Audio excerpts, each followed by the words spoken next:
Tonight on The American Experience. In 1931, the rain stopped and the dust storms began. You got desperate. A lot of people got out of the bed, got their children out of the bed, got down praying, thought that was it. They thought that was the end of the world. Relentless dust, bringing disease, despair, and death. It was 10 years of living hell.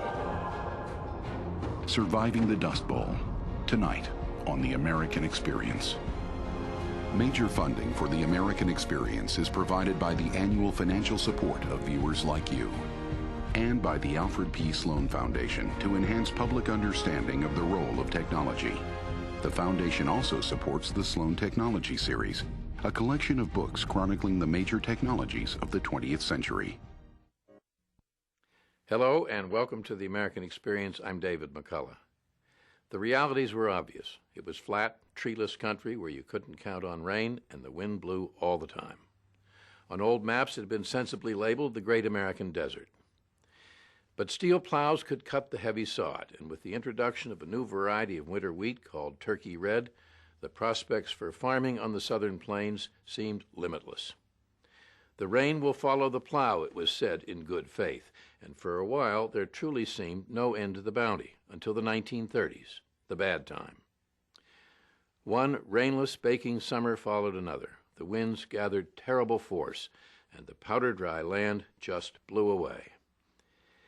People saw everything they'd worked for destroyed, fields in ruin, children choking on dust.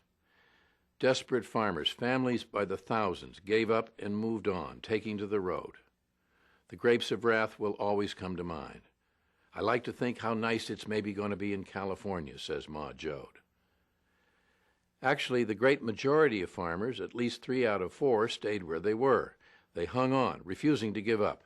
And it's their story that follows, told largely by sons and daughters who were there and remember.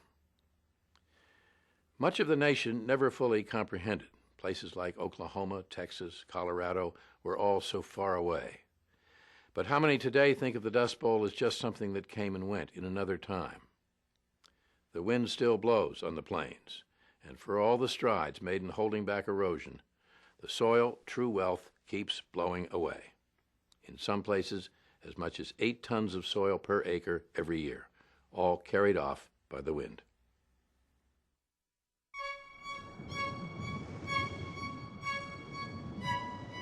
Black blizzards, they were called. Dark clouds reaching miles into the sky, churning millions of tons of dirt into torrents of destruction. We could see this low cloud bank, it looked like. You could see it all the way across.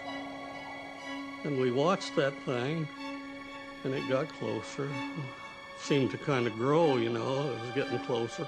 The ends of it would seem to sweep around, and you felt like, you know, you were surrounded.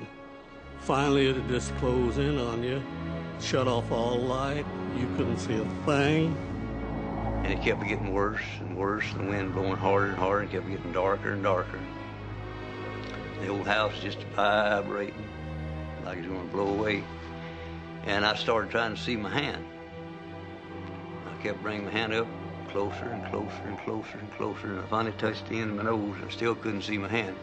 That's how black it was. A lot of people got out of the bed, got their children out of the bed, got down praying, thought that was it. They thought that was the end of the world. Dust storms engulfed whole towns, ensnaring residents in a whirlwind of stinging, blinding dirt. Thousands would get sick from a mysterious illness. Scores would die. When those dust storms blew and you were out in them, well, you spit out dirt. It looked like tobacco juice, only it was dirt. When I'd see one of these black clouds rolling in, I remember thinking, why is it so dark? Why is it so dirty? What have I done now? What did we do to cause this?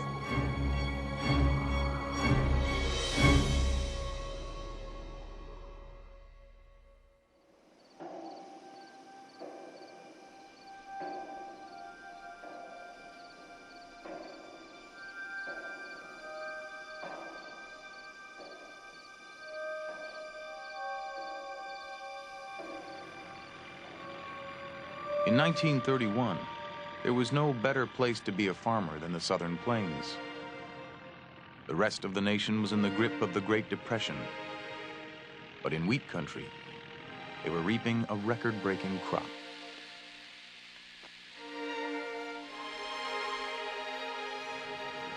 Plains farmers had turned untamed prairie into one of the most prosperous regions in the country.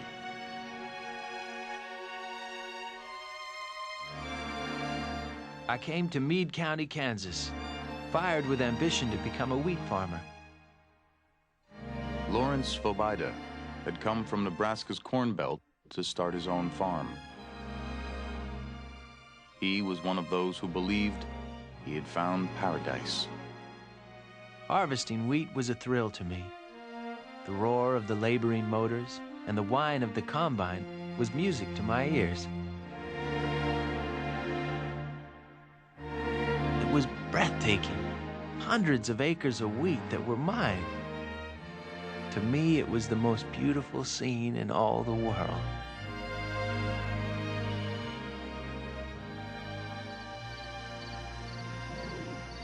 At the turn of the century, when settlers gazed upon the Southern Plains, they had looked out over a vast expanse of shrubs and grasses. The land was green and lush, and the soil so rich, an observer noted that it looked like chocolate where the plow turned the sod. The newcomers did not realize that they were witnessing only a brief moment in an endless cycle of rain and drought. Yet boosters and promoters lured in farmers with the promise of heaven on earth. You have railroad companies and states putting out advertisements encouraging people to think of this land as a bountiful land. The state of Kansas put out posters showing watermelons the size of small automobiles, grapes the size of bowling balls, corn that you had to pick by going up a ladder. And people were encouraged to believe that this was the Garden of Eden. If they would only have the courage to go out and challenge the land. Thousands of eager settlers took up the challenge, bringing farming techniques that had worked well in the north and east. Confident of rain, unmindful of wind, they plowed mile after mile of virgin sod.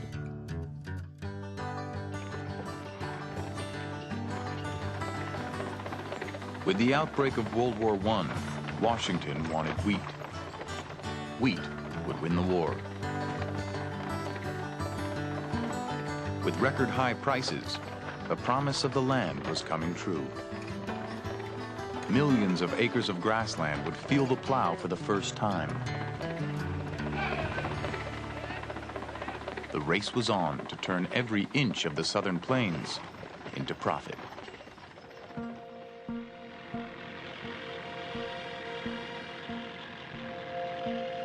Appearing like giant armored bugs creeping along the horizon, tractors came to the fields in the 1920s. With a team of horses, a farmer could barely turn 3 acres of prairie sod in a day. With a tractor, he could plow 50. The great plow-up was underway. So everybody got him a John Deere tractor or an old International and really went to plowing this country. And my dad was no different than the rest of them. You know, he'd run that thing all day, and when the sun went down, well, he'd come in and do the chores, and I'd go run that tractor till morning. Dad would work it in the daytime. He'd have everything serviced, plow greased, everything ready to go. When I got my turn, all I had to do was just get on there and drive that thing.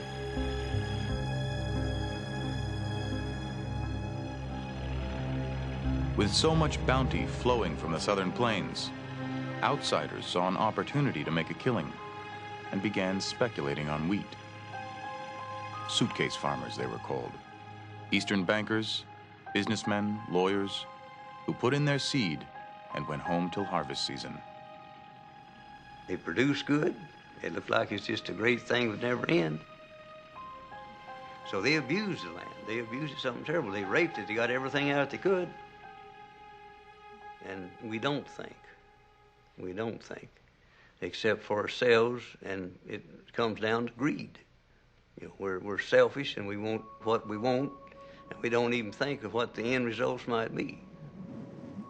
I think that most of those people thought this is just what we might say hog heaven. It'll always be this way. So they kept breaking this country out. And they plowed up a lot of country that should never have been plowed up. They got the whole country plowed up nearly. And that's about the time it turned off terribly dry.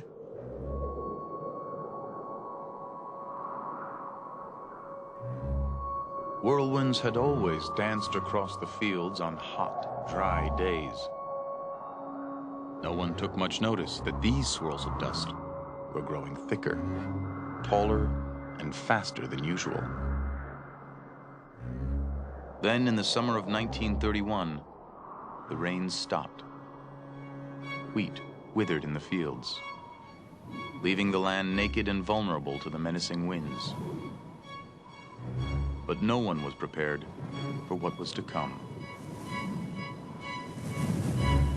The winds unleashed their fury with a force beyond my wildest imagination. It blew continuously for 100 hours, and it seemed as if the whole surface of the earth would be blown away. As far as my eyes could see, my fields were completely bare. As dust enveloped the atmosphere, it got into the eyes, the nose, the mouth. Breathing became difficult. The Red Cross issued an urgent call for dust masks, especially for children. So we'd wear face masks in school and doing our work and so forth. It'd be a gauze mask, and you could never seem to get a real good breath from that. And you often wondered, will I get enough oxygen to my system? Will this be damaging?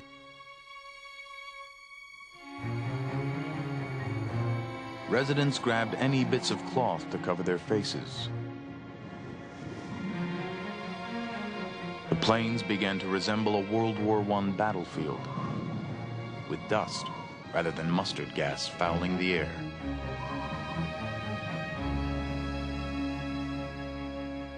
Where grain once grew high as a man's shoulder, dazed farmers walked out over their beaten, blown-out fields. It had taken 1,000 years to build an inch of topsoil on the southern plains. It took only minutes for one good blow to sweep it all away.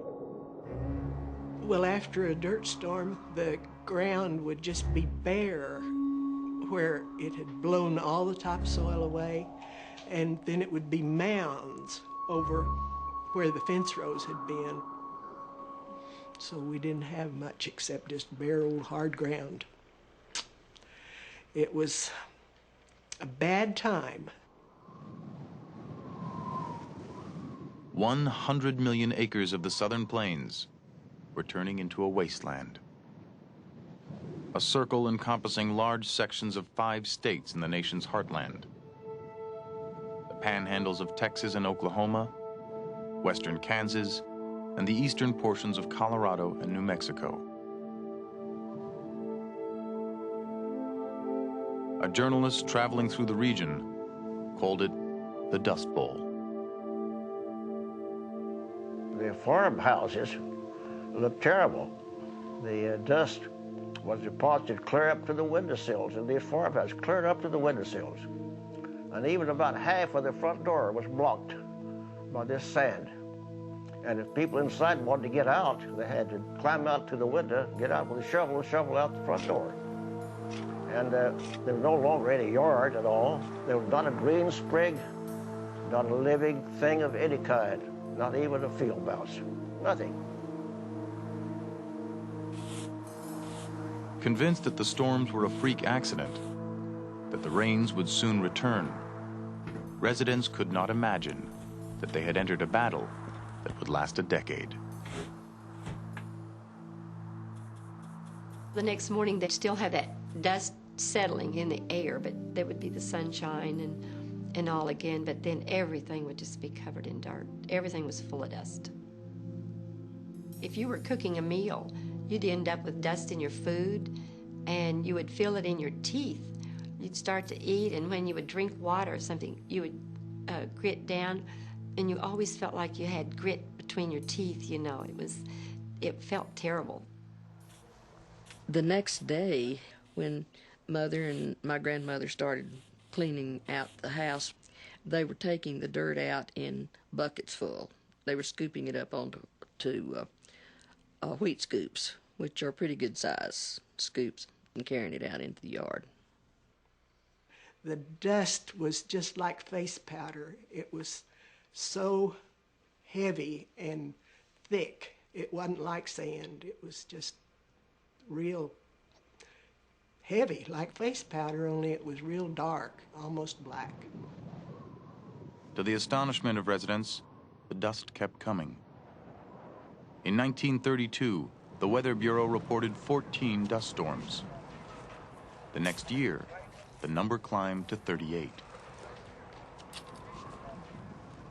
People tried to protect themselves by hanging wet sheets in front of doorways and windows to filter the dirt. They stuffed window frames with gum tape and rags. But keeping the fine particles out was impossible. The dust permeated the tiniest cracks and crevices. We just had a lot of dirt. I just grew up with it. Thought that's what life was all about. The drought persisted, made worse by some of the hottest summers on record. Windmills provided drinking water from deep wells, but the fields were bone dry. Still confident that the rains would return, farmers continued to plow. Out of this blast of dust, one observer wrote, the men of western Kansas whistle and go right on sowing wheat. If Dad was in the field, we were always afraid. You know, we didn't know whether Dad could get in or not because the dust was so bad. Dad always had a tendency, like most men did, I guess. They would stay in the field until the storm got there. So Mom and we kids were at home watching, waiting for Dad to come in, thinking he would surely come before the dirt hit. And usually he didn't. And then we'd have to worry about him getting in. And worry was part of my makeup, so I worried about him.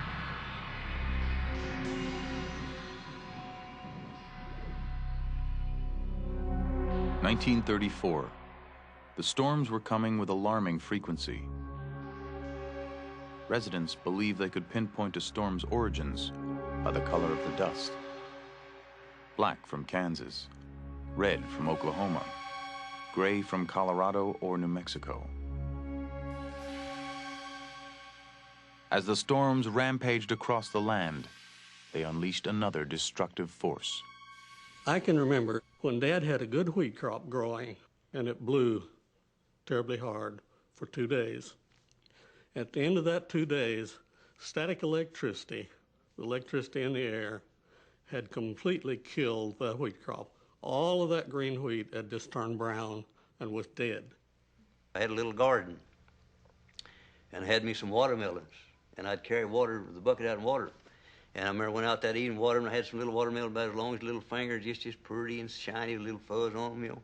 And went out the next morning after one of them sandstorms, and there the watermelons, vines whipped around them little melons, just black as tar. It completely just, because of static electricity and then that continuous wind. For farmers, it was going on 3 years of planting with little to show for it. The hard times were beginning to take their toll. I can remember looking at Dad, and he'd be laid back in his big chair, his old lounge chair, you know, with his feet up. and usually one of the kids on his lap, but he would just be, you know, kind of looking off into space or something. You could tell. You could tell by his attitude if he was depressed.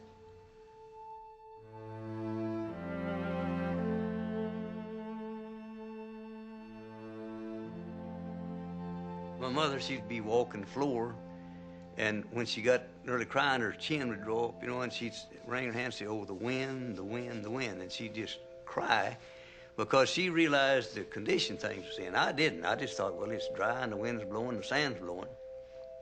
But she realized how Dad was having to work, what little he's making, and we was about to starve to death. We had meager food at that time. Everyone did. And we lived literally on cornbread and beans. And that was our main meal. And at night, we just have cornbread and milk, but so did everybody else. In fact, I felt like we had good food compared to a lot of people. Outside the Southern Plains, few grasped the full measure of the disaster.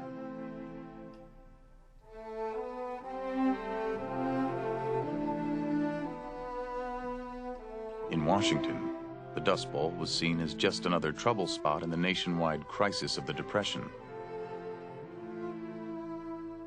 The government began offering relief through Franklin Roosevelt's New Deal. My dad was really proud.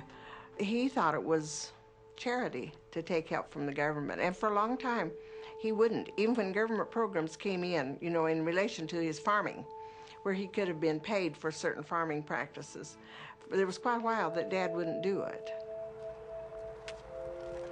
The sturdy people who settled this country were not leaners, residents insisted. Yet most had no choice but to suffer the humiliation of relief checks and food handouts. There was a time when there was canned food that was available to people who were in the situation that we were. We were poor, I guess. We didn't call ourselves poor, but I guess we were. And, but Dad wouldn't. He wouldn't let Mom get it. I think Dad would have let us eat pretty poorly before he would have accepted any help. He thought that it was his job. He was the breadwinner of the family, and it was a disgrace for him to let someone else come in and take care of his family, and he felt like that's what was happening. Piece by piece, farmers were losing everything they cherished. In the fall of 1934, with livestock feed depleted, the government began to buy and destroy thousands of starving cattle. Each and every day got worse, and you couldn't see no end. You couldn't see anything of any improvement. And the government come in and took the cattle and killed them, pay $16 for a cow and $3 for a calf. When that was gone, and you didn't have anything hardly left. Of all the government programs, cattle slaughter would be the most wrenching. Well, that cow, you'd milked her, you see her big old kind eyes, and she furnished you milk and food, and then see them just take the leader off, and you knew that was the end of her. That was the end of her life. Well, when was yours coming? You know, it's pretty sad. Sure. With the Southern Plains becoming more desert-like with each passing month, residents themselves were beginning to wonder whether the only difference between the Dust Bowl and the Sahara Desert was that a lot of damned fools were not trying to farm the sands of North Africa.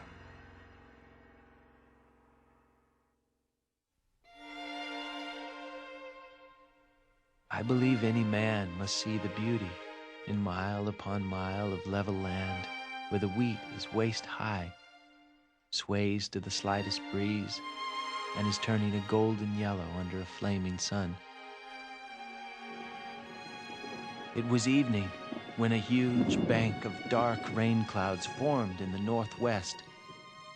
As the storm approached, I could feel its coolness, smell it, almost taste it. I waited in suspense, looking, hoping, praying for rain. But the rain did not come.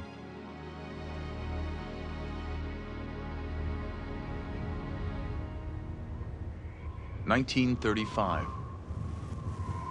After years of drought and dust, the land was now being destroyed by another kind of plague. Hundreds of thousands of starving jackrabbits came down from the hills, devouring everything in their path. Dust bowlers were forced to begin an extermination campaign. Almost every Sunday, people gathered to take part in rabbit drives. When we first came over the hill there on this one drive, there were a big line of us. It just looked like the country below us just all began to move. Looked like a herd of sheep, but it was jackrabbits. The first rabbit drive that I ever witnessed was with shotguns, but that was kind of dangerous, so then they decided later that they'd have some more of these rabbit drives and would just use clubs. So they would form lines of people, and these lines of people would march down through that country and come together and funnel these rabbits into those pens.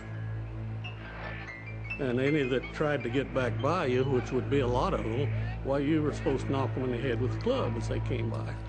And then after they got them all in these pens, why, the young fellows would get in those pens with these clubs, which was like an old axe handle or something like this, and just club them to death. I can imagine, you know, what the Humane Society would say about that now. Whew.